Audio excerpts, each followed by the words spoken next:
इसको पहले सेटिंग किया जाता है। सेटिंग हो गई है, फिर उसके बाद हल्का सा गर्रा लगाया जाता है ताकि प्लेट उस पर बैठ जाए, ऑयल ना निकले। फिर उसके बाद हल्का हल्का ग्रीस लगा लिया जाए। ये क्लच प्लेट का फ्राई व्हील अभी फिटिंग कर रहे हैं।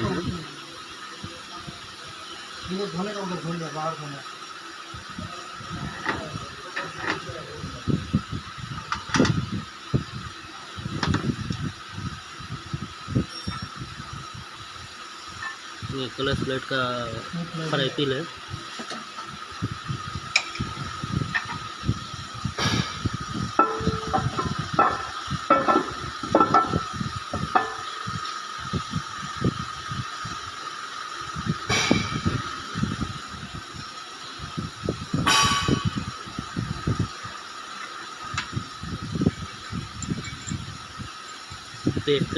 पेचकस से या किसी और चीज़ से उसको सेंटर ले सकते हैं आप। उसके बाद फिर सेंटर लेने के बाद फिर बोल्ट लगा सकते हैं।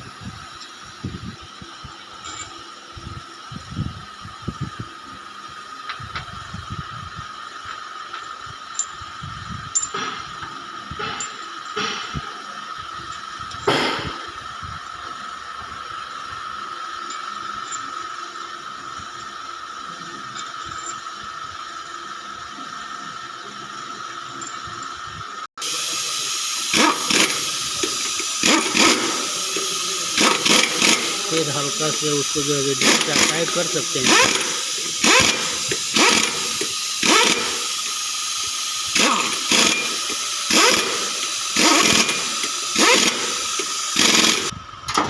और ज़रूरी बात यह है कि इसे बड़ा मोटर से टाइट ना करें, छोटे मोटर का ही इस्तेमाल कीजिए और हल्का सा टाइट कीजिए टाइप रिंग से। उसके बाद आप क्लच डिस्क बैठा सकते हैं। अब देखिए फिटिंग कर रहे हैं क्लच डिस्क का।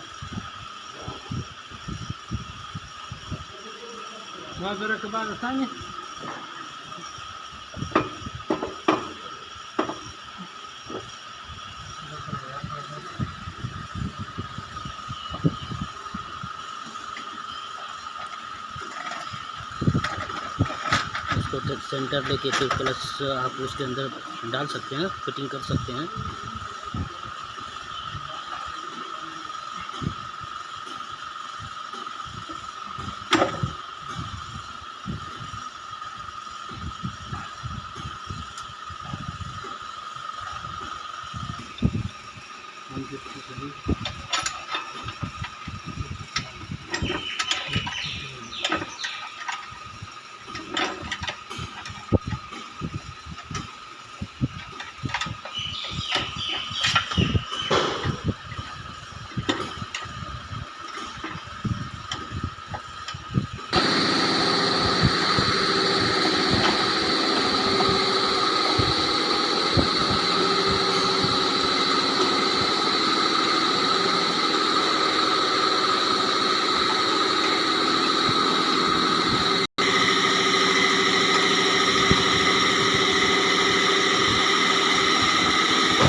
क्लच प्लेट बैठ गया है और उसका नट फंसा सकते हैं आराम से। ये क्लच प्लेट बैठाने के लिए किसी चीज़ से सपोर्ट ले सकते हैं उसको सेंटर लेने के लिए। वैसे हाथ से तो नहीं सेंटर इसका आएगा। इसका सेंटर मिलाने के लिए अभी शाफ्ट की ज़रूरत पड़ेगी।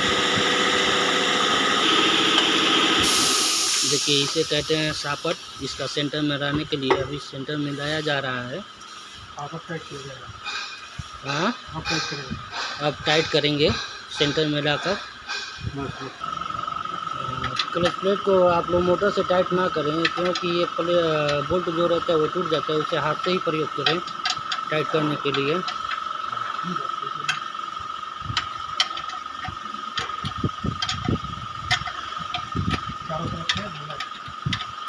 पहले चारों साइड एक एक बोल्ट टाइट कर लें, उसके बाद से फिर जो है कि बीच का बोल्ट टाइट करें ताकि वो सेंटर रहेगा।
पाइप नहीं है, सापट आप लगाए थे उसको निकाल लीजिए अभी। कैसे मिल गया? एक चीज़ और लगी थी ना का दिखा दो। हाँ बोलो। इसको जो है ना अंदर की तरफ घुमा के रखो, दाहिने की तरफ दिखाओ। हाँ, ये दाहिने की तरफ रहेगा, ये ऐसा दाहिने की तरफ से इसका सेंटर रहेगा, बगल में साइड में।